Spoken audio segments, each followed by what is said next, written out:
इस कार्यक्रम के पुण्यार्जक हैं श्री सकल दिगंबर जैन समाज, नंदीश्वर कॉलोनी, टीकमगढ़, मध्य प्रदेश। प्रबंधकारिणी समिति, पंच कल्याणक समिति, नंदीश्वर कॉलोनी, टीकमगढ़, मध्य प्रदेश।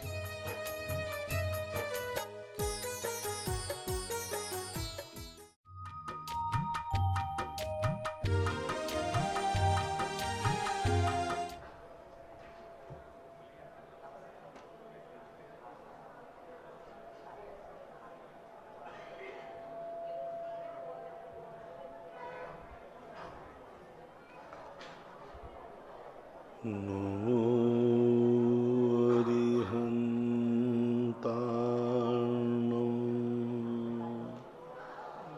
नमो सिद्धाणं नमो आयर्याणं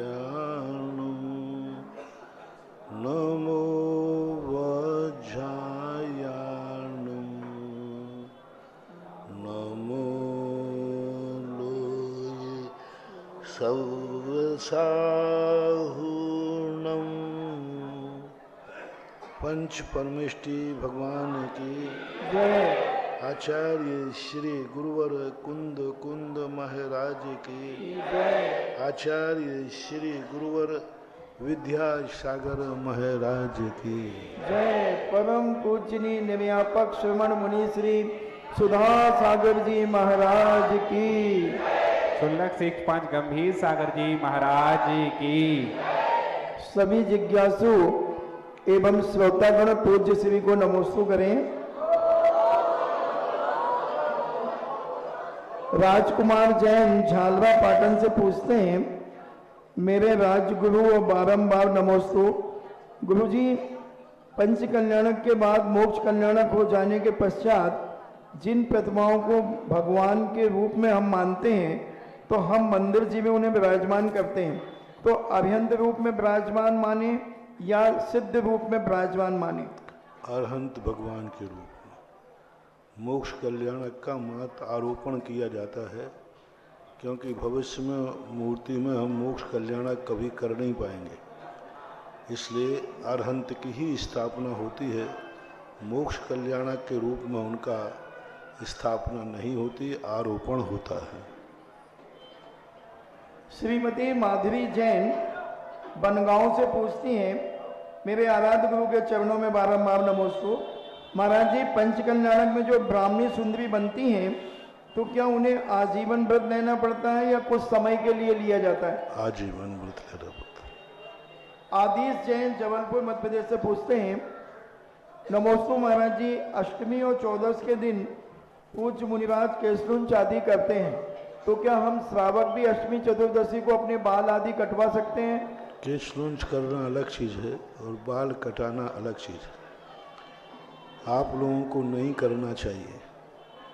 हाँ, हम लोग ये तो आपने नकल कर ली कि महाराज अष्टमी चौदस को केशलुंच करते हैं। केशलुंच के बाद हम लोग उपवास भी करते हैं, तो तुम भी कटिंग करा के उपवास कर लेना तो चला रहे। राहुल पारोल ललितपुर से पूछते हैं, मेरे प्रभु अनंत नमोस्तु। हम सभी साधारण इंद्रों की तरफ से प्रश्न है कि ललितपुर में जो शाही पंचकल्याणक हुआ, उसमें हम लोग सामान्य पात्र बने थे। महाराज ऐसा आशीर्वाद दें कि अगले पंचकल्याणक में हम महापात्र बन सके। ठीक है, चलो। Yashwant Singhai retired GST officer, पूज्य श्री के पावन चरणों में नमोस्तु। गुरुदेव प्रेमचंद मुंशी जी ने लिखा है, निराशा संभव को असंभव बना देती है, तो इस संबंध में मेरी जिज्ञासा है, क्या असंभव को संभव बनाने वाली निराशा को आशा में परिवर्तित करने वाला कोई उपाय है क्या? निराशा ही अपने आप में बात शब्द है, इसके विपरीत है आशा। यदि हमारा लक्ष्य मजबूत है तो हर असंभव समस्या भी संभव में बदल जाती। बस थोड़ी सी धीरज की जरूरत है। थोड़ा सहनशीलता की जरूरत है। जिस समय कोई भी परिस्थिति आती है तो ये तो समझना चाहिए कि हमारे पुण्य की हीनता है, और जब पुण्य की हीनता हो तो आकुल व्याकुल नहीं होना। थोड़ी देर के लिए भूमिगत हो जाओ, सब तरफ से मौन हो जाओ, विचारों में भी वो विचार मत आने दो, वचनों में भी वो विचार मत लाओ, काया में भी मत लाओ।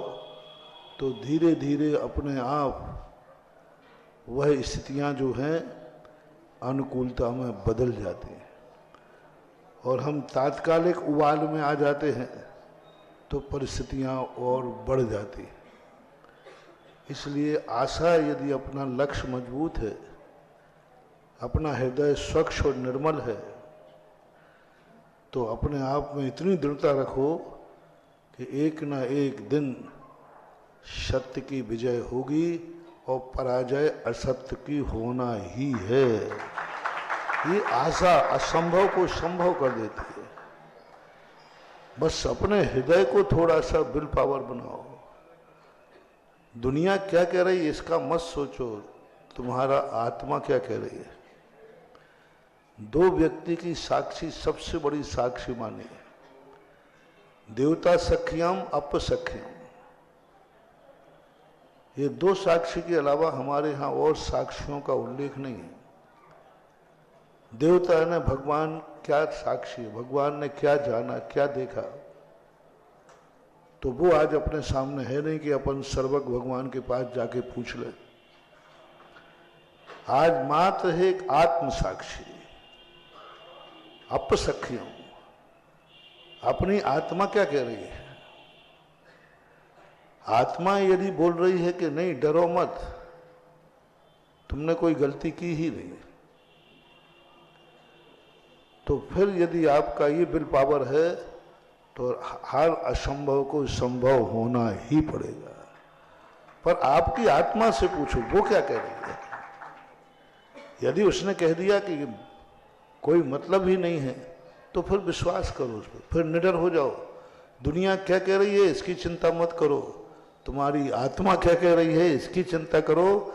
आत्म साक्षी सबसे बड़ी साक्षी है, क्योंकि इससे बड़ी साक्षी कोई दूसरी हो नहीं सकती। और वह साक्षी हमारा विल पावर बढ़ाती है, हमें एक ऐसी शक्ति प्रदान करती है, हमें एक जीने का हौसला बुलंद करती है, हमें कांटों पर चलने के लिए ताकत देती है, हमें आग की दरिया में भी कूदने की ताकत देती है। कोई फर्क नहीं पड़ता। विदेशी कहा कि आग की दरिया में कूद पड़े।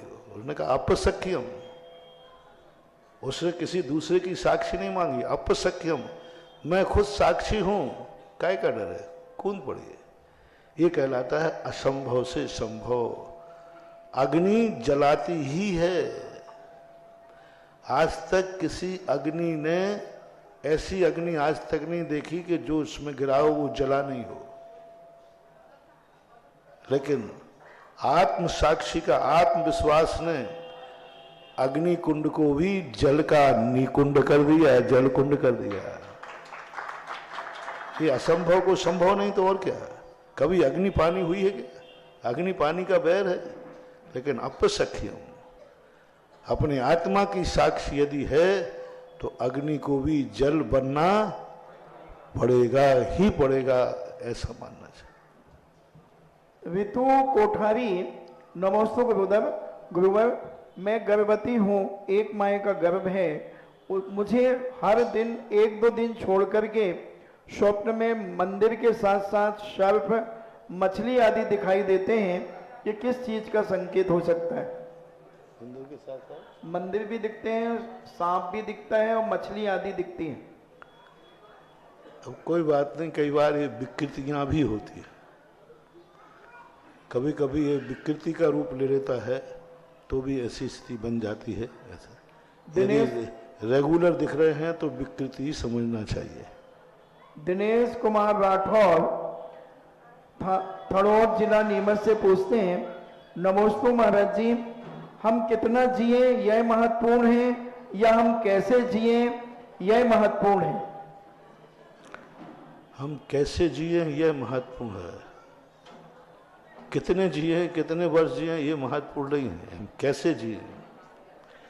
एक रात हम कम जिए तो हैरत क्या, एक रात कम जिए तो हैरत क्या, हम उनमें से हैं जो मसाले जला के जिए।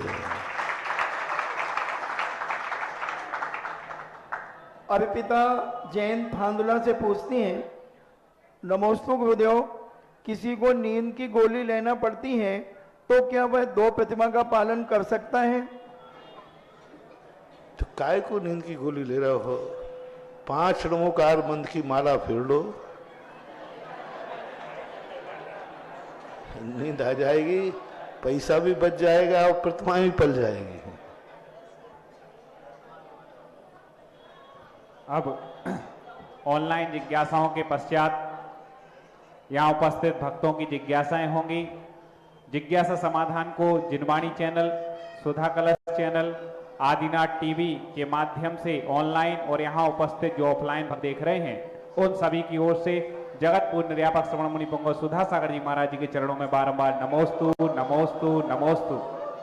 क्षुल्लक श्री गंभीर सागर जी महाराज जी के चरणों में इच्छामी इच्छामी इच्छामी। जगत पूज्य निर्यापक श्रवण मुनि पुंगव सुधा सागर जी महाराज जी की वाणी में एक ऐसा प्रभाव है कि महाराज श्री जो बोल देते हैं वो होता है।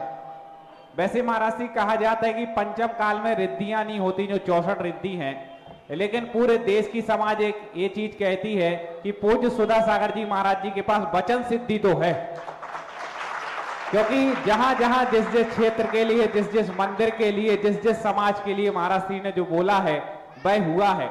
ये सिद्धि और कुछ नहीं, पूज्य गुरुदेव ने इतने वर्षों में जो कठोर साधना की है, जो जिनवाणी मूलाचार में जैसी आगम की चर्या लिखी है वैसी क्या लिखा है, यदि आपको देखना हो तो पूज्य सुधा सागर जी महाराज जी को आकर के देख लें और आप मूलाचार को देख लें। ऐसी तप साधना और चर्या के बल पर ये वचन सिद्धि आई है और आज लाखों भक्त अपनी जो जिज्ञासा पूछना चाहे पूछते हैं, उनका समाधान मिलता है। अब यहाँ उपस्थित भक्तों में जिज्ञासा रखें श्रीमान मुकेश जी जैन टीकमगढ़, और इसके बाद जिज्ञासा के लिए तैयार रहें श्रीमती शिल्पी जी जैन टीकमगढ़। मुनि श्री के चरणों में बारंबार नमोस्तु, सुल्लक जी के चरणों में इच्छामी। मुनि श्री, हमारे मन में एक जिज्ञासा है कि आचार्य श्री ने कुंडलपुर महोत्सव में कहा था कि हमारा शेर आ गया है और अब हम उसकी दहाड़ सुनना चाहते हैं। तो महाराज जी, मुझे जिज्ञासा हमारी जभी से है कि उस शेर की दहाड़ भी समझ में सुनने में नहीं मिली, और शेर कौन था? अरे भाई, शेर भी अपनों के बीच में नहीं दहाड़ता, जब कोई दुश्मन आए तब दहाड़ू।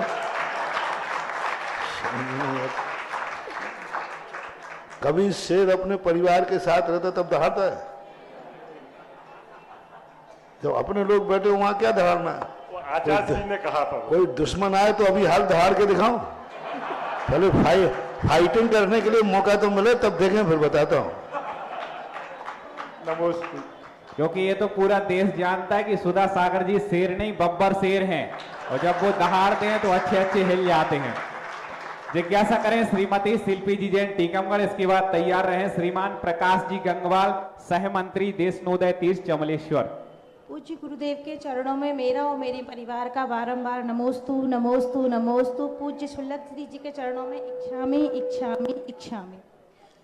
पूज्य श्री जी के प्रवचनांशों में जिज्ञासा करें, आप जिज्ञासा करें। गुरुवर, आपने अपने मतलब प्रवचनों में ये कहा था कि भक्ति करने की भी एक विधि होती है, तो वो विधि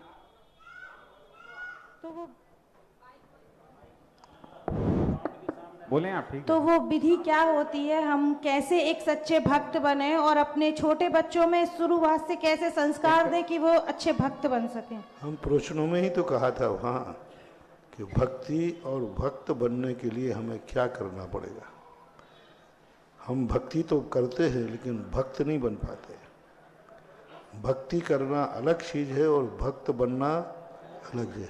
भक्ति तो व्यक्ति लोभ से भी करता है, भय से भी करता है, मोह से भी करता है, कोई स्वार्थ हो तो भी करता है, मायाचारी से भी करता है। जैसे कोई पुलिस ऑफिसर आता ना, तो सामने वाला जो छोटा पुलिस वाला होता है वो यूं करता है, और जैसे ही वो आगे निकलता है तो वो यूं करता है। तो ये भक्ति तो है, लेकिन भक्त नहीं है। ऐसे ही कई बार भक्ति करते हैं लोग, सब करते हैं। किस लिए? रावण भक्ति करता था लेकिन भक्त नहीं था। भक्ति ऐसी करता था कि देवता भी उसकी भक्ति देखने आते थे। भक्ति ऐसी करता था कि दुनिया कभी उसे भक्ति से डिगा नहीं पाई। सारी दुनिया ने उसको डिगाने का प्रयास किया, लेकिन रावण की भक्ति से कोई नहीं डिगा पाया। लेकिन वो अपनी जिंदगी में भक्त नहीं बन पाया, भक्त नहीं बन पाया, क्योंकि उसने भक्ति की है उन प्रतिकूल कार्यों के लिए की है जो भगवान को पसंद नहीं है। गलत कार्यों के लिए जब कोई भक्ति करता है तो भक्ति तो करेगा, भक्ति का फल भी मिलेगा, लेकिन वो भगवान का भक्त बनने लायक नहीं है। इसलिए भक्त जब बना जाता है, भक्त वो कहलाता है जिसकी हम भक्ति करते हैं। उस भगवान की भावना क्या है, वो क्या सुनकर के कैसे कार्यों से, कैसे जीवन से खुश होते हैं, उनकी इच्छा क्या है, वो क्या चाहते हैं, वो कैसी हमारी जिंदगी चाहते हैं कि हमारा भक्त कैसा हो। जैसा भगवान चाहता है, आराध्य चाहता है कि मेरा भक्त ऐसा हो, वैसा यदि व्यक्ति बन जाता है तो भली भक्ति टूटी फूटी हो, भक्ति नहीं भी करे तो भी भक्त बन जाता है। जैसे अंजन चोर, उसने भक्ति की नहीं लेकिन भक्त बन गए।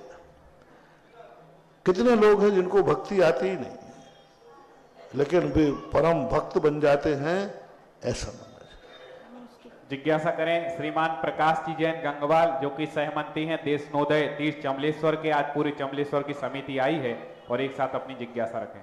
जगत पूज्य निर्यापक श्रमण तीर्थोद्धारक मुनि तुंग श्री सुधा सागर जी महाराज के पावन चरणों में देशनोदय तीर्थ क्षेत्र कमेटी का बारंबार त्रिकाल नमोस्तु नमोस्तु नमोस्तु गुरुवर।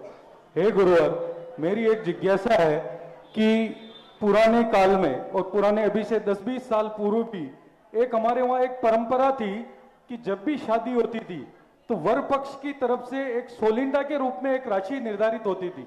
वो सोलिंडा करके और फेरे के बाद में, पाणी ग्रहण संस्कार के बाद में मंदिर में कुछ दान राशि निकालते थे। तो इसके पीछे क्या लॉजिक है, तथा उसमें से 10% की राशि देशनोदय तीर्थ क्षेत्र चमलेश्वर के लिए निकाली जाती थी चौकले से। तो इसका क्या महत्व है और इसके पीछे क्या उद्देश्य है? 4-5 दिन पहले भी मैंने इसी बात को कहा था कि जैनी अपने भगवान को ये दिखाना चाहता है कि भगवान मैंने संसार ही नहीं बसाया है, मैंने परमार्थ भी बसाया है। मैंने धन ही नहीं लिया है, मैंने दान भी लिया है। मैंने संतान ही पैदा नहीं की है। 45वें दिन मंदिर ले जाके कहती है माँ कि मैंने संतान ही पैदा नहीं की प्रभु, आपका भक्त मैंने पैदा किया। कि देखो जैसे ही मेरा सूतक हटा, सबसे मैंने मेरे आपके चरणों में लाई हूँ, यानी मैं आपका भक्त पैदा किया है। और अभी 2 दिन पहले मैंने कहा था कि जैनी व्यक्ति का सबसे बड़ा लक्षण है भक्त बनने का। कि कौन है भक्त? जो अपनी हर वस्तु का उपयोग करने के पहले अपने आराध्य को समर्पित करता है, पहले, बाद में नहीं। पहले भोजन करेगा, भाव करेगा कि गुरु महाराज को आहार दे दो। धन आएगा, खर्च करेगा, उसमें सबसे पहले दान को निकालेगा, पहले, बाद में नहीं। तुम लोग क्या करने लगे हो आजकल? बाद में बचेगा खर्चा से तो फिर हम दान दे देंगे, ये भिखारी को दिया जाता है। खर्च काट करके, खर्च का हिसाब लगा करके जो दान देते हैं, वे भिखारी को दान देने के बराबर पुण्य उनको लगता है। पहले मेरा मकान बन रहा, मकान पूरा बन जाएगा महाराज, फिर यदि बचत होगी तो मैं मंदिर को दे दूंगा। मेरे इतने खर्चे हैं शादी ब्याह के, इनका पूरा निपट जाए, फिर बचेगा तो खर्च दे देंगे। मैंने आजकल कहना शुरू कर दिया कि यदि तुम्हारे मन में ऐसा भाव आ गया हो, कृपया करके वो दान न दें, क्योंकि इससे हमारे मंदिर का अतिशय कम होगा, तुम्हारा धन भी जाएगा और तुम्हें पाप भी लगेगा, क्योंकि तुमने भिखारी मान करके दिया है। क्योंकि भिखारी को बचा हुआ दिया जाता है और भिक्षु को, भगवान को बचा हुआ नहीं, पहले दिया जाता है और बचा हुआ खाया जाता है। पहले दिया जाता है, बाद में बचा हुआ खाया जाता है। तो इसी प्रकार सब चीजों में मेरे पास जो भी धन आएगा भगवान, उसमें एक हिस्सा सबसे पहले मैं आपके मंदिर में चढ़ाऊंगा। ये सगुन कहलाता था, लेकिन लोगों ने बेईमानी शुरू कर दी,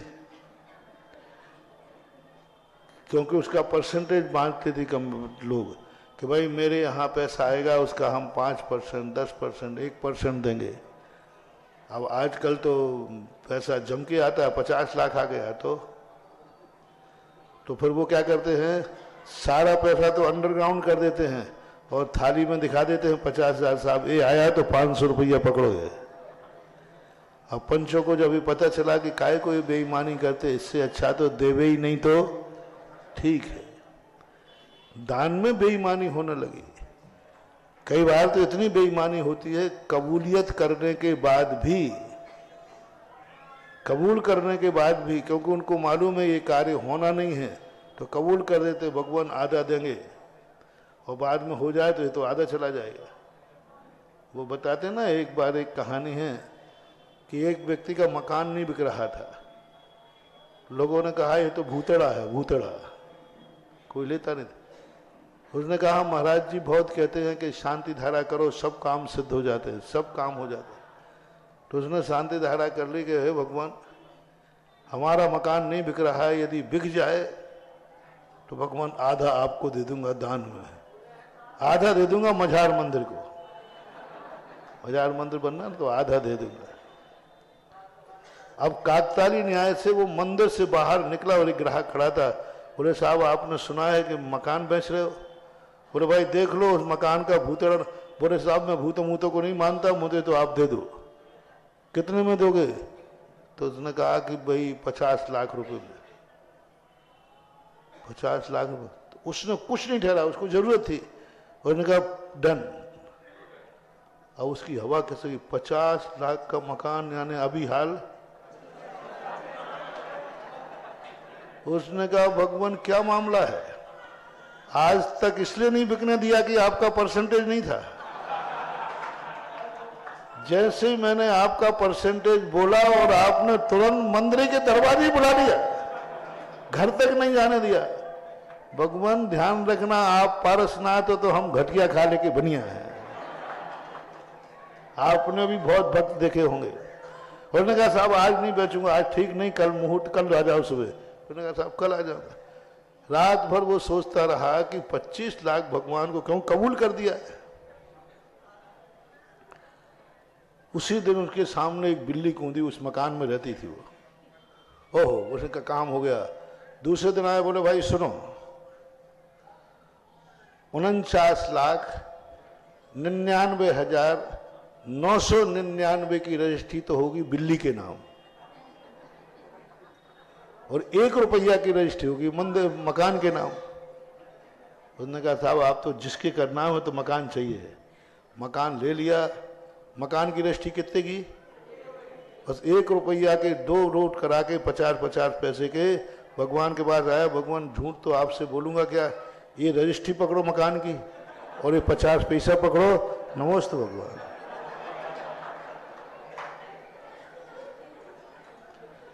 अब ऐसी बेईमानी होने लगी तो लोगों ने फिर ये दस्तूर मांगना बंद।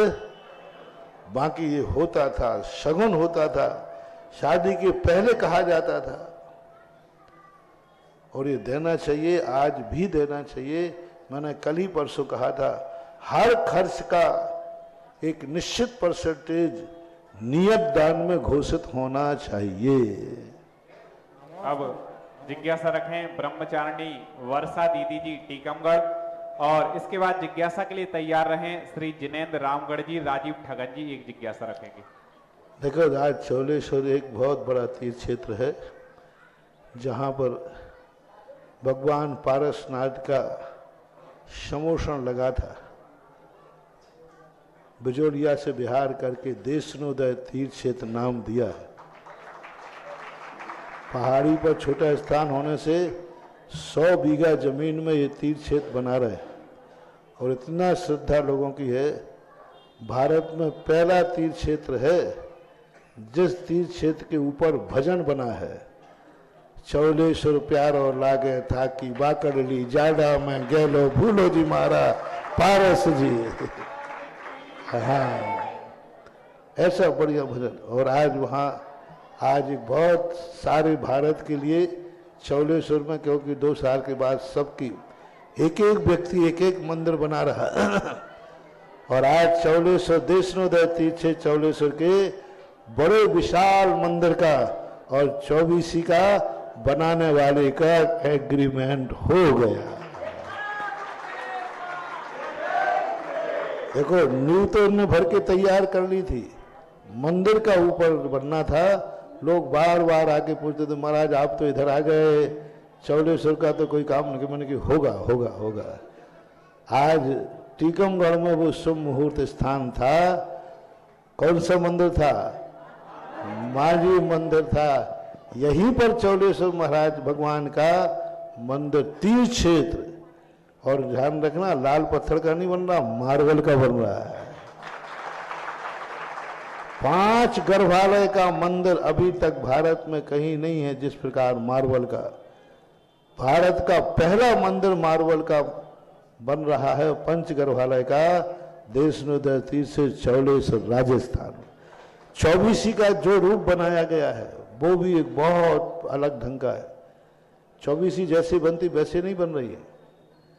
24 मंदिर भी एक मंदिर जैसा होगा, जिसका मंडप होगा, गर्भालय होगा, वो भी मार्बल का बनने का आज बहुत। और इस शुभ स्थान पर हुआ जहां मांझी मंदिर भी बनने वाला है। और गुरुदेव तो सारे भारत के जिन जिन ने भावनाएं भाई थी, चौलेश्वर के प्रति जिनकी अटूट श्रद्धा थी, जिन्होंने इतना समर्पण किया था कि एक एक मंदिर गोद लिया था, आज उनके लिए शुभ खबरी है कि आज मंदिर का कार्य शुरू होने का पूरा पक्का एग्रीमेंट हुआ, कच्चा नहीं, पक्का हो गया। बहुत जल्दी अब मंदिर का शुरुआत होगी। और ये जो मंदिर बन पाया है चमलेश्वर का, गुरुजी पहले भी देखा था, चमलेश्वर कई वर्षों से ऐसा डला था, लेकिन चमलेश्वर वालों ने पूरा समर्पण गुरुजी के प्रति दिखाया और आज भव्य मंदिर बन गया।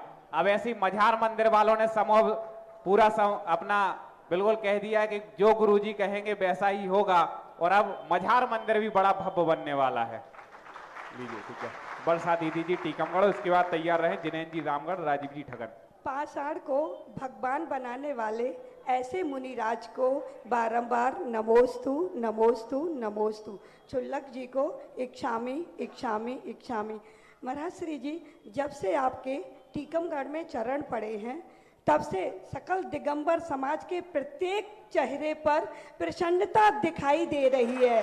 उसके साथ में हमारे माच के मंदिर के जो बड़े बाबा हैं पार्श्वनाथ भगवान, उनके अंदर भी अति प्रसन्नता दिखाई दे रही है। भगवान, ऐसा क्या चमत्कार है आपके अंदर? इसके साथ में हमारा प्रश्न है कि जो रागदेश बंद होता है वह चारित्र मोहिनी कर्म के अनुसार होता है कि दर्शन मोहिनी के अनुसार होता है? काय का बंद? राग देश का जो बंद होता है। राग और देश अलग चीज है और दर्शन मोहिनी अलग चीज है। राग द्वेष चारित्र मोहिनी का नाम है और दर्शन मोहिनी भिन्न है। दर्शन मोहिनी बंद के क्षेत्र में अकिंचित कर है, क्योंकि बंद 4 से ही होता है। स्थिति और अनुभाग बंद जो होता है क्रोध मान माया लोभ से होता है, कसाय से होता है। बंद क्षेत्र में बंद के हेतु होना अलग है और बंद होना अलग चीज है। बंद के लिए मिथ्यात बंद के क्षेत्र में अकिंचित कर है।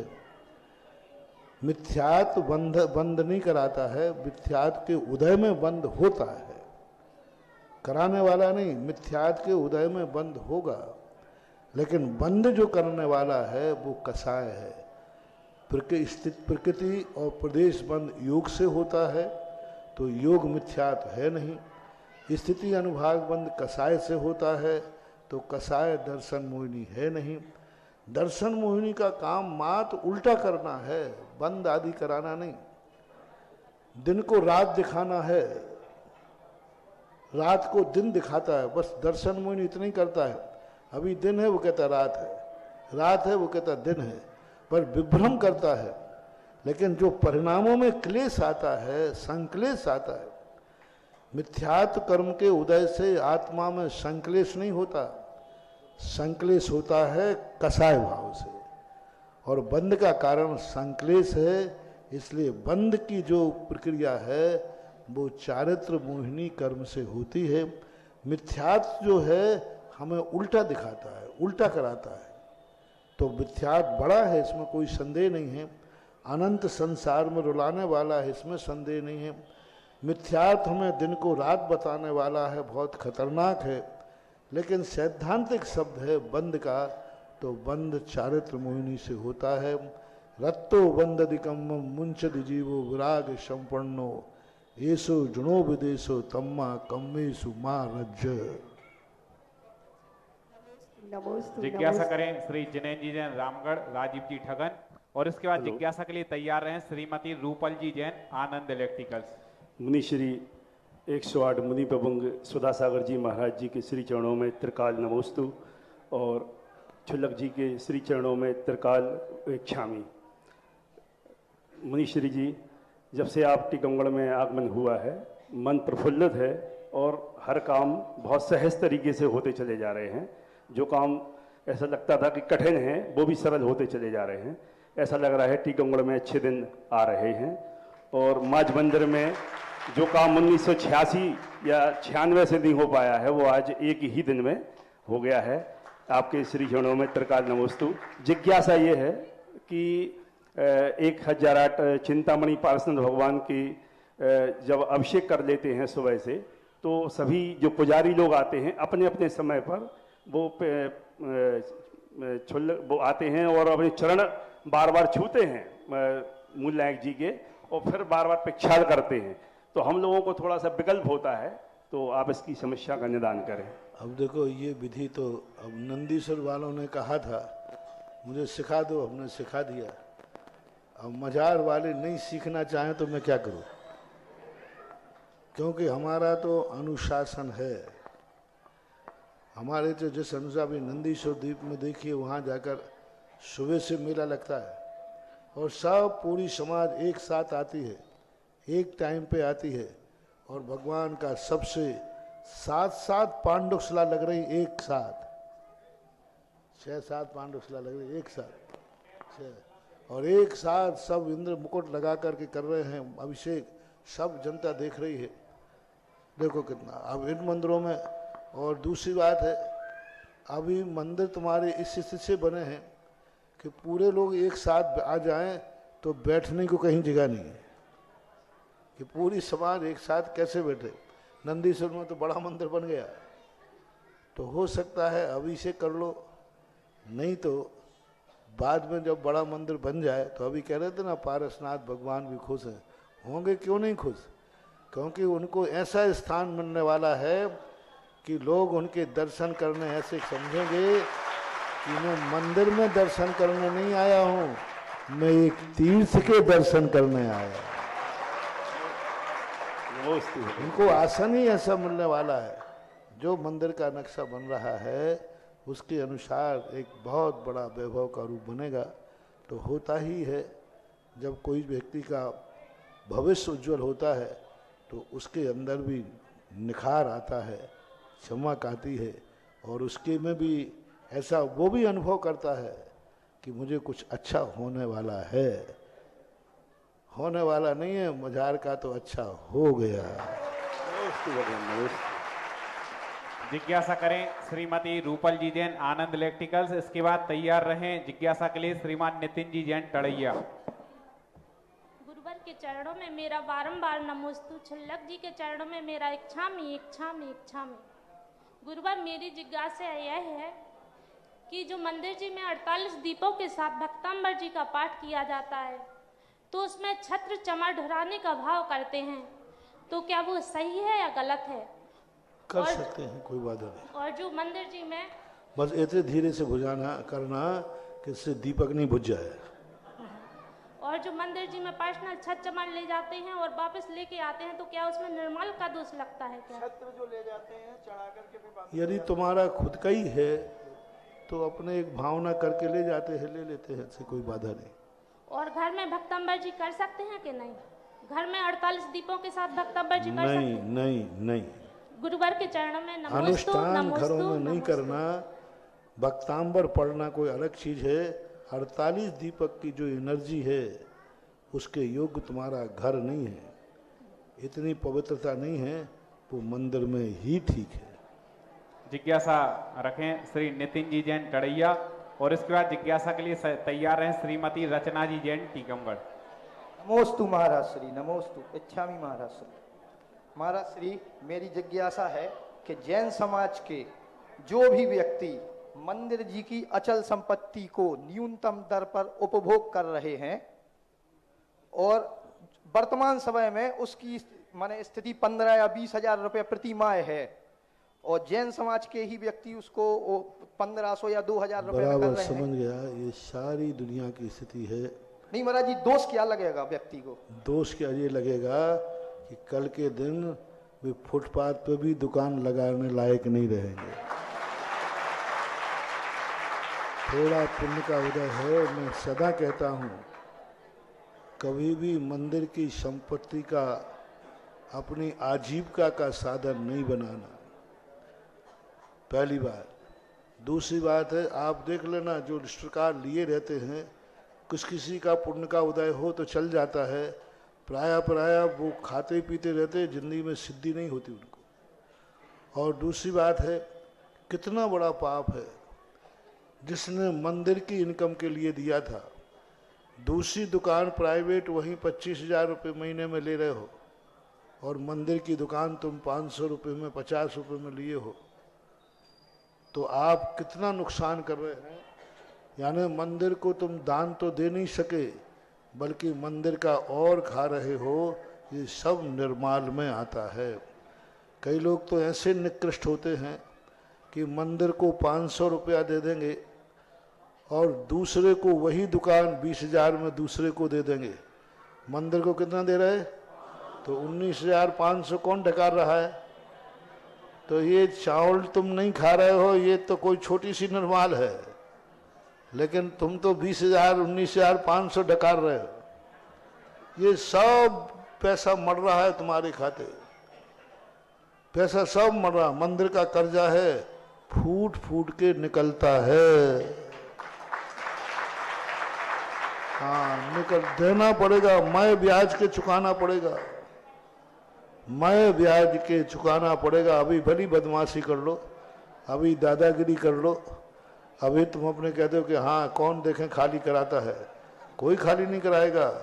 कर्म तुम्हारी ऐसी हालत करेगा कि तुम दुकान पे बैठने लायक ही नहीं रहोगे, खाली फाली तो बात की बात है। ये नहीं करना चाहिए। मंदिरों की संपत्ति को बहुत पहले तो सबकी सहमति से, दूसरा ईमानदारी से जो किराया होता है वह ईमानदारी मंदिर नहीं बढ़ावे तो बढ़ा के देना चाहिए, तब कहीं बात बन जाती है। तो ऐसा नहीं होना चाहिए। जिज्ञासा श्रीमती रचना जी जैन, इसके बाद तैयार रहे श्रीमान महेंद्र जी ठगन जी। जिज्ञासा के लिए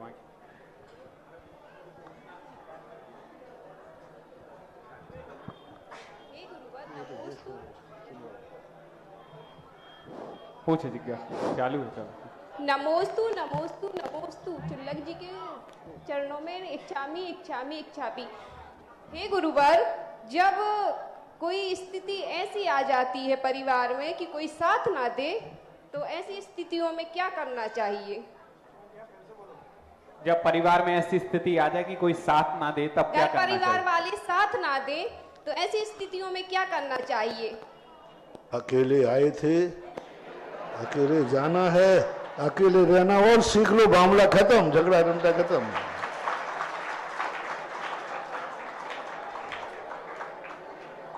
परम पूज्य गुरुदेव के मुख से जो उत्तर मिलता है उससे व्यक्ति संतुष्ट भी हो जाता है और आनंदित भी हो जाता है। पूज्य गुरुदेव, जिन जिन क्षेत्रों ने या मंदिर समितियों ने आपके चरणों में समर्पण किया है, आज वो क्षेत्र तो मंदिर बड़े विकास की राह पर हैं। माझार मंदिर समिति आज पूरे सदस्य पूज्य गुरुदेव के चरणों में समर्पित हुए और कहा आगे अब इस मंदिर में जो भी निर्देश होगा, इस मंदिर का निर्माण कैसे होना है, वो पूज्य सुधा सागर जी महाराज जी के माध्यम से ही होगा। ऐसा समर्पण पूरे सदस्यों ने एकजुट होकर के दिखाया है।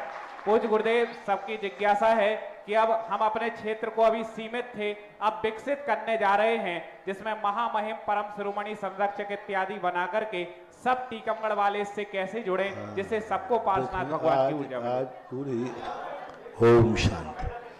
आज साधारण सभा की मीटिंग थी, 70-75 लोग थे। और हमारे यहाँ चुनाव ऐसा होता है, किसी व्यक्ति को खड़े नहीं रहता था। जितने वोटर हैं उतने सब खड़े रहते हैं। 75 लोग अध्यक्ष को खड़े हुए थे, 75 लोग मंत्री को खड़े हुए थे, 75 लोग कोषाध्यक्ष को खड़े हुए थे, और वोटर भी 75 ही थे।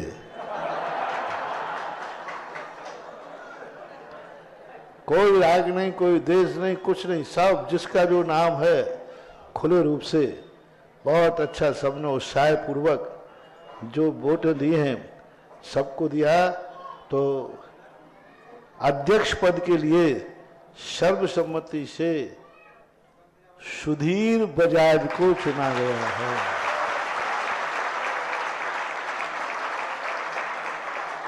बहुत अच्छे अंक प्राप्त किए, 52 अंक 75 में से इनको मिले हैं। आ जाइए आशीर्वाद। और मंत्री पद के लिए राजा कार्य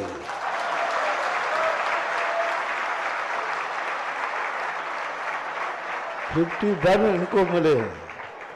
51 राजा कार्य है। हाँ, बुला लो। कोषाध्यक्ष के लिए जो है रमेश नवरंग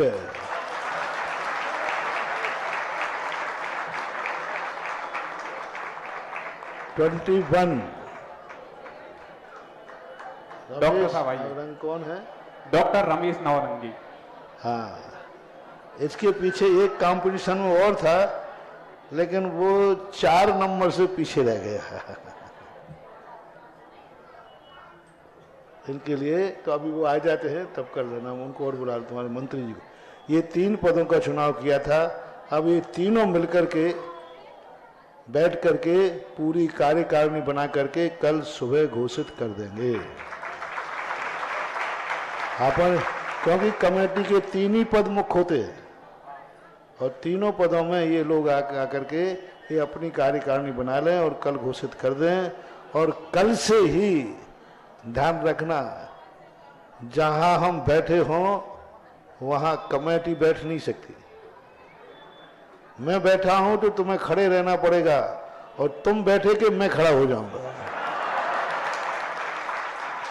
और महाराज के खड़े होने का अर्थ क्या है? बिहार हो जाता है। इसलिए कल से ही तुम्हें, अब जो मंदिर की जो स्थिति बनने वाली है, कल के लिए तैयारी करके रखें। कल सुबह अभी मैं बता दूंगा क्या करना है, और कार्यकारिणी का कल सुबह करके और अपना कार्य शुरू करें। और कल शपथ समारोह कल सुबह करा देंगे। कार्यकारिणी बना लो आप तीनों बैठ करके। महाराज श्री, और अभी सदस्य सीमित थे, लेकिन आज सब सदस्यों ने कहा कि हम इसको असीमित करना चाहते हैं, कोई भी सदस्य बन सकता है। एक और बहुत बड़ा काम हुआ यहाँ। देखो, कुछ बोला है तो कुछ तो मिलता ही है। आज पूरे 75 लोगों ने एक मत से कहा, हम इस माझी मंदिर को संपूर्ण टीकमगढ़ के लिए समर्पित करते हैं। हमारी कोई गोट नहीं होगी, हमारा कोई मोहल्ला नहीं होगा। हम नगर पालिका के टीकमगढ़ की सीमा में जो दिगंबर जैन रहता है वो सब इस मंदिर के ट्रस्टी होंगे। अब बाद में जो चिल्लाने वाले, बाद में मत कहना कि महाराज यहां भी गणेता सांप है। अब यहां का गणेता सांप बिल्कुल पूर्णतः खत्म हो गया। अब तो बस यहां सांप ही नहीं रहा, गणेता तो क्या है, क्योंकि अब वो सांपों का जो नाथ है वो पारसनाथ क्या है ना। अब तो पूरे टीकमगढ़ के लिए कोई भी सदस्य, सबसे पहले इस मंदिर का जब पूरा इतना बड़ा विशाल बन रहा है तो पहला सदस्य तो चाहिए, जैसे देश का प्रथम नागरिक होता है राष्ट्रपति, राज्य का प्रथम नागरिक होता है राज्यपाल, इस मंदिर का प्रथम नागरिक कौन होगा? जिसका नाम है महामहिम, जो कभी चुनाव नहीं लड़ेगा जिंदगी में, अध्यक्ष से ऊपर जिसका नाम लिखा जाएगा, अध्यक्ष से ऊपर जिसका नाम रहेगा, और जब भी उपस्थित होगा मीटिंग की अध्यक्षता वही करेगा। ये दो कार्य उसके सबसे ऊपर उसका नाम होगा, अध्यक्ष से भी ऊपर महामहिम का। लेटर पैड पर, पंपलेट में, यहाँ बोर्ड पर भी होगा। तो पहला तो इस मंदिर का टीकमगढ़ से महामहिम चाहिए। अब महामहिम कौन बनेगा? अमित बाबू, अमित। महामहिम के लिए महाराज श्री जैसा हर क्षेत्रों पर आपका आशीर्वाद मिला है, ऐसा यही 101 कलश जो देगा उसके लिए महामहिम बनाया जाएगा। वो राशि 10 हाँ, और 10 सालों में देना है ये राशि आपको। 10 साल को पत्थर का मंदिर है, धीरे धीरे बनेगा। और महामहिम की महिमा तो महाराज जी हमेशा ही बताते हैं। तो 101 कलश है और 10 साल में निर्माण कार्य का उसमें पैसा नहीं जोड़ा जाएगा, ये मात्र महामहिम का अलग से ही होगा। तुमने निर्माण में दिया है सो नहीं माना जाएगा, वो तो निर्माण का अलग माना जाएगा। कोई यदि महामहिम बनता है, बहुत बड़ी चीज है। जो मंदिर सारे टीकमगढ़ को समर्पित हो गया। जो लोग कह रहे थे महाराज जी मंदिर हमारे बीच में है, आसपास के लोग भी इसमें सदस्य नहीं हैं, अब ये मंदिर सबके लिए खुल गया। दूसरा महामहिम के बाद आता है, और कोई महामहिम का अभी हो तो अभी करते करते आ जाए, सगुन कर ले आज ही, कोई बड़ी बात नहीं। 10 वर्ष के लिए देना है। और महामहिम कोई भी पद पर भी बैठ सकता है, कहीं भी बैठ सकता है। दूसरा एक पद है, जो अच्छे लोग होते हैं वे चुनाव नहीं लड़ते, क्योंकि चुनाव में आजकल छिछोरापन होता है। क्या होता है? बहुत छिछोरापन होता है, बहुत हल्का, तो अच्छे लोग आते ही नहीं। तो मैंने एक नीति निकाली है कि अच्छे लोगों को कैसे लाया जाए, तो उनको परम शिरोमणि संरक्षक पद बनाना है, जो कभी जिंदगी में चुनाव नहीं लड़ेंगे। कोई भी पार्टी आ जाए वे सदा जिंदगी भर कार्यकारिणी के सदस्य रहेंगे, और लेटर पैड पर भी उनका ऊपर नाम रहेगा परम शिरोमणि संरक्षक। तो इस प्रकार का एक ऐसे लोग भी हों जो सम्माननीय हो, कार्यकारिणी में वो चुनाव न लड़ें लेकिन जीवन भर वो कार्यकारिणी में पदन रहेंगे, वो परम शिरोमणि संरक्षक पद दिया। बोलें जल्दी, यहाँ सुनो। हाँ, परम शिरोमणि संरक्षक के लिए 21 कलश निर्धारित हैं, जो कि महाराज जी ने उसकी महिमा बताई थी। महाराज जी टीकमगढ़ में बहुत सारे ऐसे लोग हैं जिनकी श्रद्धा इन पारसनाथ भगवान से है, और यहाँ भी कुछ लोग बैठे हैं। 21 कलश कोई वो नहीं है, आप चाहें तो परम शिरोमणि संरक्षक बन भी सकते हैं। और इसके बाद ये 5 साल में ये राशि देनी है। और ध्यान रखना, इसका भी लेटर पैड में नाम होगा, यहाँ पार्टियां लगेगा, क्योंकि ये जीवन भर के लिए है। ऐसा जीवन। इसके बाद महाराज जी शिरोमणि संरक्षक के लिए भी शिरोमणि संरक्षक भी पदेन कार्यकारिणी में रहेगा, पदेन कार्यकारिणी में, लेकिन इसका लेटर पैड पे नाम नहीं आएगा। कार्यकारिणी में तो रहेगा, लेटर पैड पे नाम नहीं आएगा, वो शिरोमणि संरक्षक होगा। 11 कलश हैं और इसमें 5 साल में आपको देना है। इसके बाद परम संरक्षक सदस्य जो परम बनेंगे। संरक्षक, संरक्षक का बोलो। परम और जो संरक्षक संरक्षक हैं, क्योंकि जो कुछ छोटे लोग हैं जिनकी आमदनी कम है और ट्रस्ट का ट्रस्टी बनना चाहते हैं, तो अब इनके लिए हजारों ट्रस्टी भी बनाओ। मेरा तो भाव है कि इस मंदिर के कम से कम 1000 संरक्षक ट्रस्टी बने और कम से कम एक मंदिर तो सकल दिगंबर जैन पंचायत का कोई मंदिर है तो वो माझी मंदिर कहलाना चाहिए। मजा नहीं, क्योंकि सब मंदिर अपनी अपनी कॉलोनियों में बटे हैं। पंचायती मंदिर कौन है जो पूरे टीकमगढ़ का हो? पूरे टीकमगढ़ सारे व्यक्ति ये कहे हमारी पूरी समाज का एक ही मंदिर है। ऐसा जितने घर हैं हर व्यक्ति को अपने इस पंचायती मंदिर में अपना पार्टिसिपेट करके ये गौरव दिखाना चाहिए कि हमारे पास भी कम से कम सब मंदिर नहीं तो एक मंदिर तो पंचायती है, जिसमें सकल दिगंबर जैन समाज टीकमगढ़ है। चाहे वो किसी भी कॉलोनी में रहता हो, वे भी ट्रस्टी बन सकते हैं। और मात्र मारसी इसके लिए पूरी समिति ने आपके आशीर्वाद से केवल 1 कलश की राशि रखी है, जिससे टीकमगढ़ का प्रत्येक व्यक्ति, और इसमें महिलाओं के लिए भी, लोग कहते हैं महिलाओं को आगे अवसर नहीं मिलता, तो महिलाओं के लिए भी, महिलाएं भी इसमें सदस्य बन सकती हैं इसमें संरक्षक सदस्य में, जो कि 1 कलश की राशि और 5 वर्ष में आपको इसको देना है। 5 वर्ष में देना कोई ज्यादा नहीं है।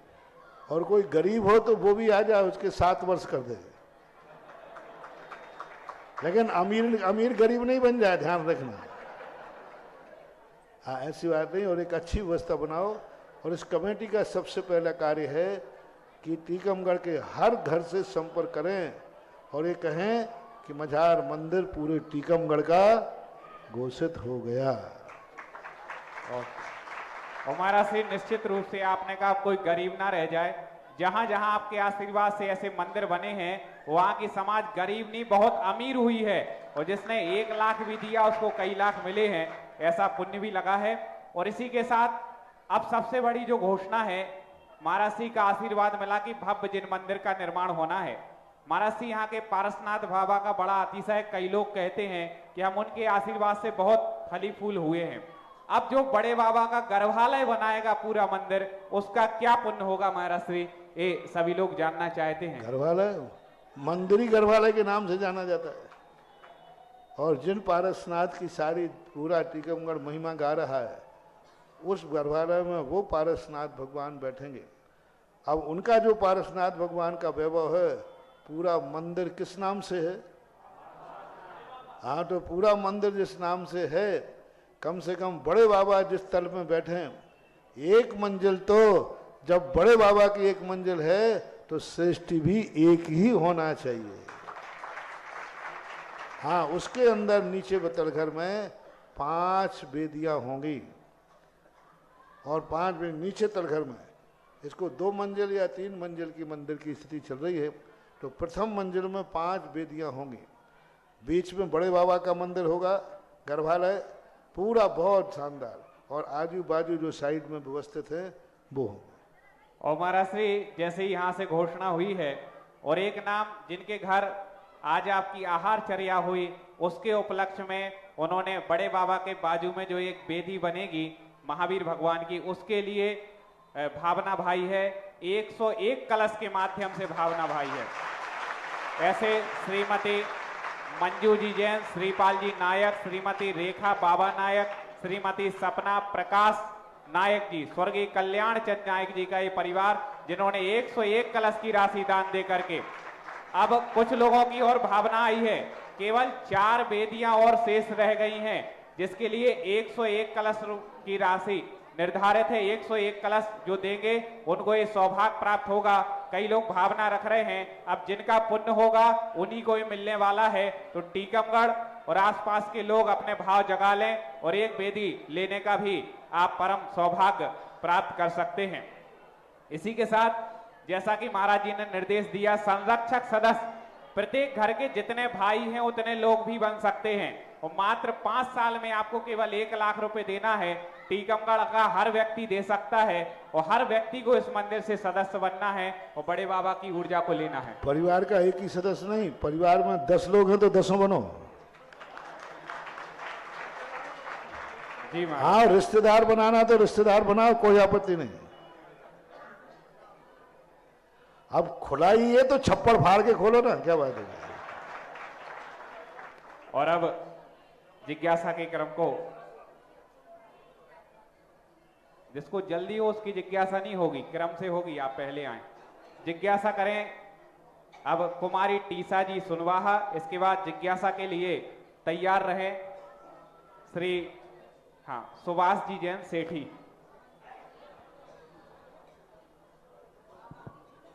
पूज्य गुरुदेव के चरणों में मेरे और मेरे परिवार की ओर से कोटिशा नमोस्तु।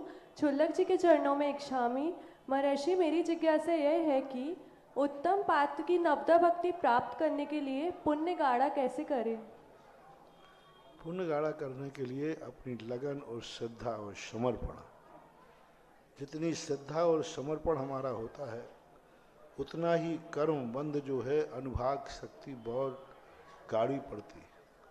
पुण्य में गाढ़ापन तभी आता है जब हमारी श्रद्धा और समर्पण और उसमें भी निस्वार्थता हो, भगवान के प्रति धर्म के प्रति गुणानुराग हो, निस्वार्थ हो और गुणानुराग हो तो पुण्य में अतिशयता आती है। जिज्ञासा करें सुभाष जी सेठी। उसके बाद जिज्ञासा के लिए तैयार रहें श्रीमती मधु खजुरिया जी। पहले से माइक ले ले। जिज्ञासा।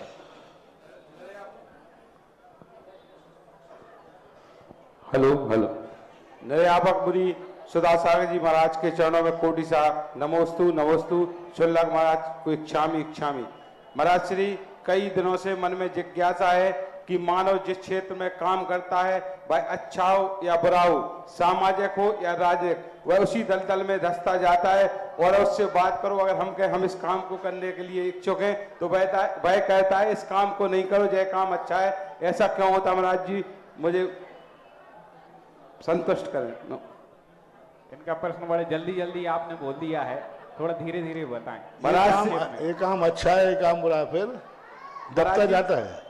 मनुष्य जिस क्षेत्र में काम करता है, चाहे भाई अच्छा हो या बुरा हो, राजनीतिक हो या सामाजिक हो, वह उसी दलदल में धंसता चला जाता है। दलदल में धंसता चला जाता है। जिस क्षेत्र में काम करता है उसी दलदल में धंसता चला और उसके बाद अगर उससे अपन बात करो कि हम यह काम करने के लिए इच्छुक है, तो वह कहता है भैया इस काम को नहीं करना, यह काम ठीक नहीं है। ऐसा क्यों होता है महाराज श्री?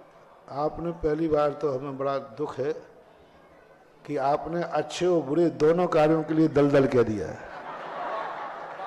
सब बुरे कार्य का तो दलदल होता है, अच्छे कार्य का दलदल नहीं होता है।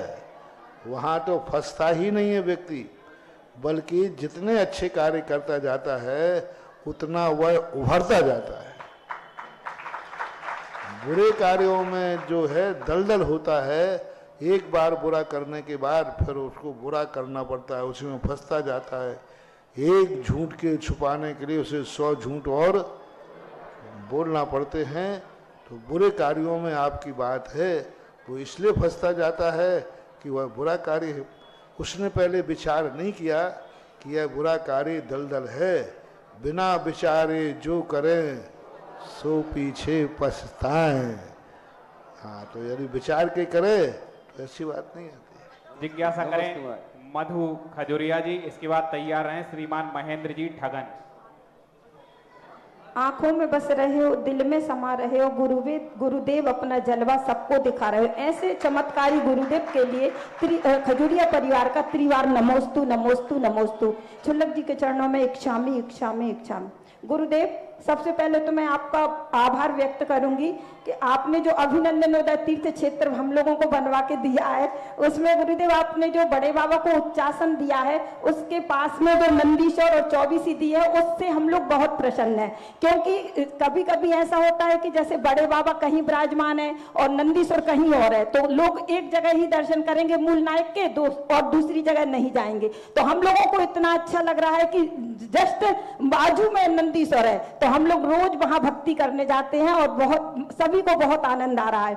इसके बाद गुरुदेव, मेरी जिज्ञासा है कि जैसे कि बताया है कि आम आदमी को किसी की भी बुराई नहीं करनी चाहिए, उससे कर्म बंद होता है। तो गुरुदेव अगर किसी एक व्यक्ति के द्वारा सारे संसार को कर्म बंद रहा हो, आर्तरोध परिणाम हो रहे हो और कोई दिन रात रो रो के अपना समय बिता रहा हो, तो गुरुदेव उस एक व्यक्ति को क्या कर्म बंद बंधेगा और सामूहिक कर्म बांधने का क्या फल होता है? और जैसे सामूहिक कर्म बांधे हैं तो उनको सामूहिक मरण भी होगा क्या? कभी क्या होता है कि एक व्यक्ति के प्रति 100 लोग जाकर के उसको दुख देते, पार्टी सपेट कर लेते, ग्रुप बना लेते। एक हिरण को मारा था राजा ने और 500 सैनिकों ने तालियां बजा दी थी, तो 500 को बाद में मुनि महाराज बनने के बाद भी घानी में पेला गया। तो सामूहिक बंद, एक के प्रति जब अनेक लोग दोष लगते थे, ग्रुप, पूरी पार्टी की पार्टी, समाज की समाज, एक व्यक्ति एक है और सारे लोग उसके प्रति द्वेष भाव करते हैं, तब वो कर्मबंध सामूहिक बन जाता है। फिर ये सामूहिक कर्मबंध कब से में आते हैं? जैसे कि ये कोरोना आया, एक साथ सबके लिए एक दूसरे को छुआछूत भरे ऐसे फैलता है, सामूहिक कर्मबंध होता है। इसलिए युद्ध में नियम बनाया जाता था पहले, एक सैनिक से एक ही व्यक्ति लड़ेगा, एक सैनिक से 2 व्यक्ति नहीं लड़ेंगे, पैदल वाले से घोड़े वाला नहीं लड़ेगा, पैदल वाले से लड़ेगा। ये नियम इसलिए बनाए जाते। अभिमन्यु के साथ हुआ, उसकी युद्ध नीति में निंदा भी हुई है। इसलिए ऐसी परिणति से द्वेष कर्मबंध तो होता ही है। सामूहिक कर्मबंध, जब व्यक्ति किसी के दुख में समूह रूप से खुश होता है, उस समय सामूहिक कर्मबंध होता है। और गुरुदेव जो रोते हैं उनको कौन सा बंद बंध जाता है? जो आर्तरोध प्रणाम करते हैं या रोते हैं या अपने गुरुदेव को याद करते हैं, तो उन्हें कौन सा बंद जाता है? 12 पसेरी एक समान मत तोलो। अभी कह रहे हैं जो रोते हैं तो उनको तो आर बंद होता है, और जो गुरु की याद में रोते हैं उनको पुण्य बंद होता है। जिज्ञासा करें श्री महेंद्र ठगन जी, और इसके बाद तैयार हैं श्रीमती संध्या प्रकाश जी लोहिया। हमारे बीच में सुनील शर्मा जी, अध्यक्ष जिला अधिवक्ता संघ टीकमगढ़ के उपस्थित हैं, आकर के गुरुदेव का आशीर्वाद प्राप्त करें। नमोस्तु नमोस्तु नमोस्तु। हे मुनिवर, हमें कई वर्षों से ये चिंता बहुत सता रही है कि आज अपने हिंदुस्तान का जो है, पूरे विश्व में इतने अच्छे जैन मंदिर, हजारों जैन मंदिर हैं, हजारों मुनि हैं। आज विश्व में जो स्थिति बन रही है, विश्व युद्ध वाली स्थिति बन रही है, और इस विश्व युद्ध में अगर जो है एटम बम और ये जो भी बम हैं जो चलेंगे, तो ये मंदिर और मस्जिद और जो भी धार्मिक जो क्षेत्र हैं और मुनिवर हमारे हैं, उनकी रक्षा कैसे हो सके? क्या तो ये सब मंत्र है, तंत्र है, जप है? जी कल मरना है, आज तो जिंदा है। कल मरने की चिंता में आज हम जिंदा रहने की अनुभूति खो दे। कल का कोई भरोसा नहीं है, ये सबको मालूम है। फिर भी कल की व्यवस्था करके ही सोते हो कि नहीं? निराशावादी मत बनो। कल होना है ऐसा कुछ, ऐसा कोई नियम नहीं है। हो सकता है यदि अपन सब सोचें कि भाई इतना बड़े मकान क्यों बना रहे हो, मंदिर को तो छोड़ो, आप लोगों ने इतनी बड़ी बड़ी हवेली बना रहे हो, कल भूकंप आ गया तो परंतु और तो लगाओगे तो ध्यान रखना, घर से बाहर नहीं निकल पाओगे। गाड़ी में बैठो, यदि एक्सीडेंट हो गया तो पैदल चलो, पैदल में किसी ने पीछे से टक्कर मार दी तो घर से बाहर ही मत निकलो। घर की छत गिर गई तो खुले आकाश में भाग जाओ। आकाश में ऊपर से सांप गिर गया तो हम रुकेंगे ही नहीं, गाड़ी पे स्कूटर बैठे रहेंगे। ऐसा हुआ एक बार अजमेर में, एक व्यक्ति स्कूटर से जा रहा था, ऊपर चील आया, देखो चील सांप को लेके जा रहा था और चील के पंजे से सांप छूटा, स्कूटर वाले के ऊपर गिरा, सांप ने काटा, स्कूटर वाला मर गया, चील पुनः आया, उठा के ले गया। अब बोलो मौत कहाँ आ सकती है? कोई चिंता नहीं करना, हमारी भी चिंता करो। हमने तो जीने की भी तैयारी कर रखी है और मरने की भी तैयारी कर रखी है। अपनी तो तैयारी सब है। लाखों वर्षों तक जीऊं या मेरे जीने की भी पूरी तैयारी है। यदि लाख वर्ष की उम्र हो तो भी मैं ऊबने वाला नहीं हूं, और इसी समय जाने की तैयारी हो तो भिंडिया बोरिया बिस्तर बंधा रखा है। क्या सब उसमें क्या फर्क पड़ता है? प्रकृति जैसा देखो, सड़क हमारे अनुसार नहीं मुड़ेगी, गाड़ी को सड़क के अनुसार मोड़ना है। जिस परिस्थिति में प्रकृति रखेगी उस परिस्थिति में रहने की तैयारी करके रखो। और हमेशा ये सोचना चाहिए, नकारात्मक सोचे सकारात्मक है। कितनी विपरीत परिस्थिति इस मार्ग में आ सकती हैं, उसकी पहले से तैयारी करके रखो। यदि ये हो गया तो क्या करोगे, ये हो गया तो क्या करोगे? अरे होगा प्रलय जब होगा, आज तो नहीं हो रहा है ना। और हम कहते मंदिर, एक प्रशस्ति लिखी हुई थी, उस पर सूरज चंद्रमा बने थे। तो मैंने कहा सूरज चंद्रमा क्यों बनाए? मैं मंदिर बना रहा हूं कब तक के लिए? जब तक सूरज, और बन नहीं पाया और मंदिर गिर गया, भूकंप आ गया। तो उसको पुण्यबंध कब का हुआ? बस मंदिर कल गिरे तो गिर जाए, हमें तो पुण्यबंध के लिए किया था, वो कमाई अपनी हो गई, बाद में लेना देना क्या है? मंदिर बनाया था पुण्यबंध के लिए। पुण्यबंध तुमने जैसे ही कहा, मैं मंदिर सोने का बनाऊंगा, मैं मंदिर 1000 साल के लिए बनाऊंगा, पाषाण का बनाऊंगा। भावना की आपको 1000 वर्ष के मंदिर का पुण्य लग गया। महाराज जी कल भूकंप आ गया तो तुम्हें कोई फर्क पड़ने वाला नहीं, तुम्हारी कमाई तो होना थी सो हो गई। यदि ऐसा जिंदगी में सोचोगे तो जी नहीं सकोगे। इतने भी निराश मत हो कि भूकंप आया नहीं, अणु बम अभी फेंका नहीं और अभी से ही हम मरने को बैठ जाए। और इतने निश्चिंत होकर भी मत हो, पल की खबर नहीं, सामान 100 बरस का, दोनों सावधान। जिज्ञासा करें श्रीमती संध्या प्रकाश लोहिया जी। इसके बाद तैयार हैं श्रीमान सुनील शर्मा जी। नमोस्तु गुरुवर, इक्षामी महाराज जी। मैं 12 वर्षीय पंचवर्षीय छात्रा हूँ। आलाप पद्धति से मेरा प्रश्न है कि स्वभावाधिकार में जीव को भव्य और अभव्य से कैसे घटित किया जाए? जिसमें जीव का भव्य स्वभाव और अभव्य स्वभाव बतलाया गया स्वभाव है, अभव्य भी स्वभाव तो है। स्वभाव का अर्थ क्या है? जिसको बदला ना जा सके उसको स्वभाव बोलते हैं। तो अभव्य भी अभव्य का स्वभाव है, अभव्यत भाव है, पारिणामिक भाव है, जिसको कोई बदल नहीं सकता, इसलिए अभव्यत्व भी स्वभाव है। जिज्ञासा करें श्रीमान सुनील शर्मा जी, अध्यक्ष जिला अधिवक्ता संघ। इसके बाद तैयार है श्रीमती रेखा मैनवार जी। परम सिद्धे गुरुवर सुधा सागर जी महाराज और श्री गंभीर सागर जी महाराज के श्री चरणों में नमन, नमस्तु नमस्तु।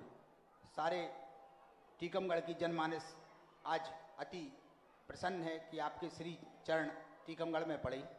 और महाराज जी एक जिज्ञासा है, बहुत सोचने के बाद श्री महाराज जी से निवेदन करना चाहते हैं, आज्ञा हो तो। महाराज जी जैसा कि सब जगह इतिहास में है कि जैन धर्म अति प्राचीन धर्म है, काफ़ी लंबे समय से जैन धर्म फलीभूत हो रहा है। विज्ञान भी अपने स्तर से हर बार कोई ना कोई रिसर्च करता है, किसी निर्णय पर पहुंचता है, और जो भी परिणाम आते हैं, जब भी पढ़ा तो वो सारी चीज़ें जैन धर्म में पहले से उल्लेखित आई हैं। तो इतना गूढ़ जैन धर्म कैसे संभव हो सका? धर्म का कोई भी अभिव्यक्ति है, उसकी अभिव्यक्ति करने वाला व्यक्ति कितना प्रमाणिक है, कितना प्रमाणिक है, उसके ऊपर आधार करता है। तो सर्वज्ञ भगवान के द्वारा कथित जो संसार से ऊपर है, जो संसार में लिप्त नहीं है, जो संसार की किसी भी परिणति में अपने जीवन को नहीं ढालता, उससे ऊपर उठ जाता है, ऐसा व्यक्ति जब घोषणा करता है तो वो त्रिकाल सत्य होता है, त्रिकाली सत्य माना जाए। अनंत काल के बाद भी वह वही सत्य बोलेगा जो अनंत काल वाल घटित होना है, क्योंकि वह एक निर्दोष आत्मा के द्वारा प्रदर्शित किया जाता है। तो जैन दर्शन में उसी व्यक्ति को जिनवाणी का रूप दिया जाता है वचनों को, जो व्यक्ति 18 दोषों से रहित है। संपूर्ण दोष जिसमें निकल गए हैं वही वक्ता प्रमाणिक माना जाता है, इसलिए उसकी इतनी बड़ी प्रमाणता पहले से बन जाती है। जिज्ञासा रखें श्रीमती रेखा मेनवार जी। महाराज जी को नमोस्तु नमोस्तु नमोस्तु। छुल्लक जी को इच्छामि इच्छामि इच्छामि। महाराज जी मेरा प्रश्न है कि 24 तीर्थंकरों के जो गणधर होते हैं 1452, वो नियम से मोक्ष जाते हैं, तो उनकी जो प्रतिमा रखी जाती है वो किस रूप में रखी जाए? क्या होती है? गणधर परमेष्ठी मोक्ष जाते तो उनकी प्रतिमा किस रूप में रखी जा सकती है? गणधर परमेष्ठियों की मूर्तियां जो हैं मोक्ष तो नियम से जाते हैं। अब उनके लिए अपन विशेष रूप से, क्योंकि गणधर परमेष्ठी पद जो है मुनि अवस्था में ही होता है, अरहंत अवस्था में गणधर परमेष्ठी नहीं होते। अरहंत बनते ही वही गणधर परमेष्ठी अरहंतिकी की श्रेणी में आ जाते हैं, गणधर पद विलय को प्राप्त हो जाता है। जब मुनि रहते हैं तभी वो गणधर परमेष्ठी होते हैं, इसलिए उनके साथ में पिछी कमंडल बना दिया जाता है। अभी तक भारत में बिजौलिया तपोदय तीर्थ क्षेत्र है राजस्थान में, वहाँ पारसनाथ के 10 गणधरों की मूर्तियाँ हैं, पिछी कमंडल के साथ है। हम लोगों के सामने ही उनकी प्रतिष्ठा हुई थी और हम लोगों ने यही विचार करके गणधर परमेष्ठी का यदि ये मंदिर है तो गणधर कब होते हैं, अरहंत अवस्था में कि मुनि अवस्था में? तो मैंने चिंतन करके फिर उनकी मुनि अवस्था की मूर्ति बनवा करके स्थापित हुई। नमोस्तु महाराज जी, नमोस्तु महाराज। अब जैसा कि अभी निर्देश दिया गया, फिर से बतला दे रहे हैं और कमेटी के सदस्य सूचित करके इन सदस्यों को लेना है। जो महामहिम बनेंगे, जो सबसे प्रमुख होंगे और सबसे ऊपर लेटर पैड में नाम आएगा, 100 कलश उसमें निर्धारित किए गए हैं।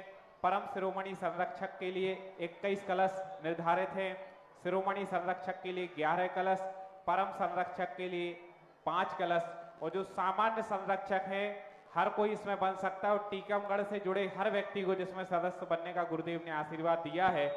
संरक्षक सदस्य जिसकी राशि मात्र 1 कलश 1 लाख रुपए की राशि निर्धारित है, जो कि आपकी 5 वर्षों में देनी है। श्राविकाएं बन सके, इनमें से कोई भी आप, जैसी आपकी सामर्थ्य हो। किसी की सामर्थ्य 11 लाख वाले बनने की और आप 1 लाख बनेंगे तो वो भी ठीक नहीं। जैसी आपकी सामर्थ्य हो उस अनुसार आप इसमें सदस्य बने, और जितने सदस्य आएंगे उनकी प्रतिदिन जिज्ञासा समाधान में जो आएंगे कल से लिस्ट की उनकी घोषणा भी होगी, तो आप अपने नाम कमेटी तक पहुंचा देंगे, कार्यालय में लिखा देंगे। अब पूज्य गुरुदेव की महाआरती करने का परम सौभाग्यशाली पात्र का हम चयन कर रहे हैं। 51 से 51 रुपए जगत पूज्य निर्यापक श्रवण मुनि पुंगव सुधा सागर जी महाराज जी की महाआरती।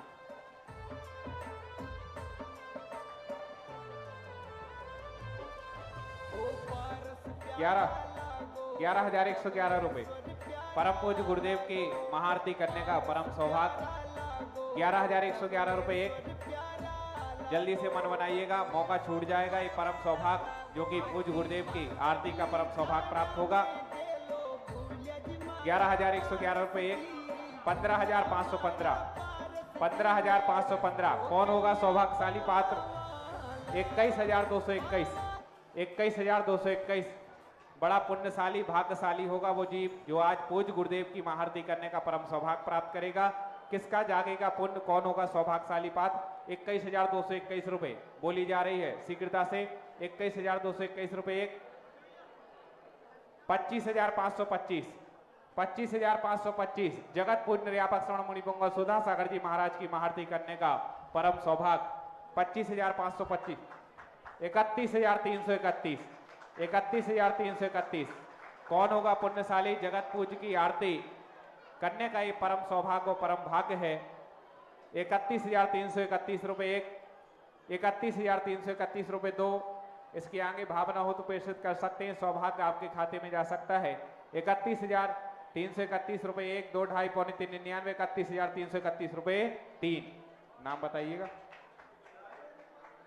अच्छा, सुबह पाद प्रक्षालन के भी सौभाग्य इन्हीं को प्राप्त हुआ था और शाम की आरती का भी सौभाग्य ही प्राप्त कर रहे हैं। ऐसे शिखर चंद जी, मनोज कुमार जी जैन, जरुआ वाले परिवार आ जाए, इनके परिवार के सभी सदस्य आ जाएं आगे की ओर। चमलेश्वर से भी आज भक्त लोग आए हैं, वो भी आ जाए आरती करने के लिए। आ जाए जरुआ वाला परिवार, आइएगा। इनके घर की श्राविकाएं हैं, वो भी आ जाएं।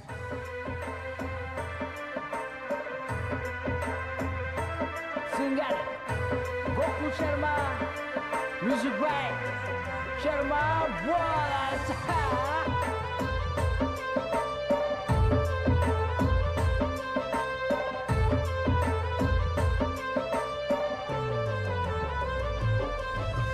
पारस प्यारा लागो हो चबलेश्वर प्यारा लागो, पारस प्यारा लागो हो चबलेश्वर प्यारा लागो, चबलेश्वर प्यारा लागो। हाथी पाकड़ ली जाड़ा में गेलो भूलिया जी मारा पारस जी, भूलिया मारा पारस जी में रस्तो कैया पावाला, पावाला में तो रस्तो कैया पावाला, कैया पावाला।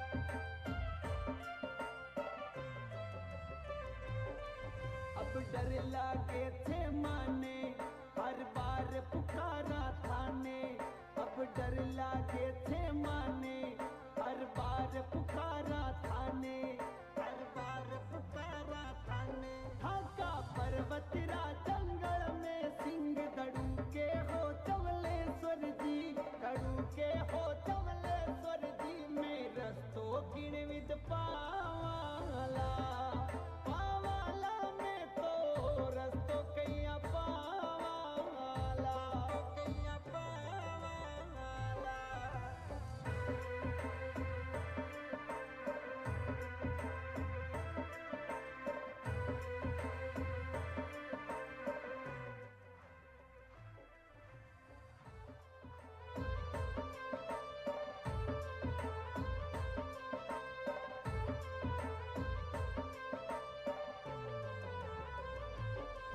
हे राग देश ने त्यागा, मैं आया भाग्या भाग्या, हे राग देश ने त्यागा, मैं आया भाग्या भाग्या, मैं आया भाग्या भाग्या।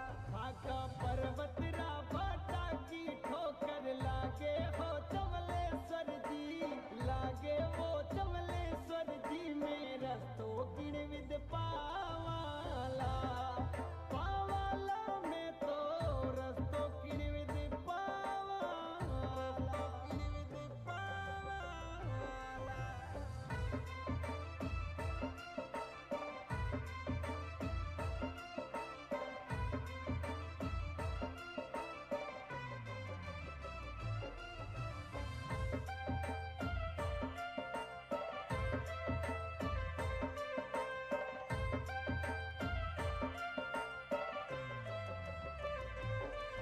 मैं चैनपुरा सूचाल्या, आका ऊंचा देखा माल्या, मैं चैनपुरा सूचाल्या, आका ऊंचा देखा माल्या, आका ऊंचा देखा माल्या। माने पेड़या पेड़या चढ़बो प्यारो, लागे हो चमलेश्वर जी, लागे हो चमलेश्वर जी में रस्तो किण विद पावाला, पावाला में तो रस्तो किण विद पावाला, कैया पावाला।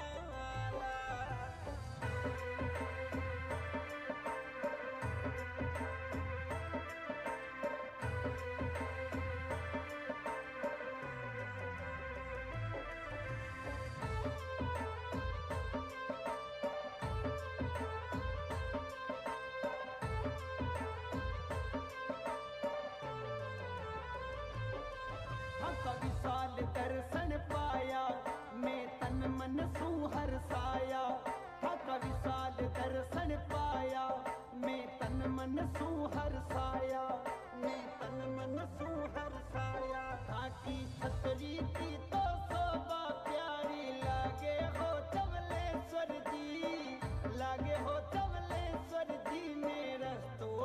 किरमिद पावाला पावाला में तो रस्तो किरमिद पा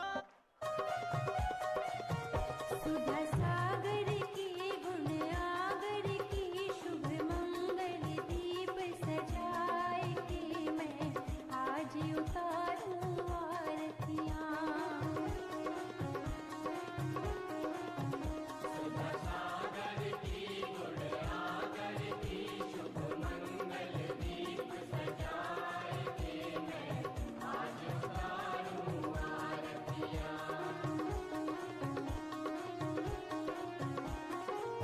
रूप श्री श्री शांति देवी के गर्भ विषय मुनि आए। ईसर ग्राम में जन्म लियो है सब जन मंगल गाए। मुनिवर सब जन मंगल गाए। ना रागी की ना द्वेषी की ले आत्म ज्योति जगाए हो मैं आज उतारूं आरतियां। इस कार्यक्रम के पुण्यार्जक थे श्री सकल दिगंबर जैन समाज, नंदीश्वर कॉलोनी, टीकमगढ़, मध्य प्रदेश। प्रबंध कारिणी समिति, पंच कल्याणक समिति, नंदीश्वर कॉलोनी, टीकमगढ़, मध्य प्रदेश।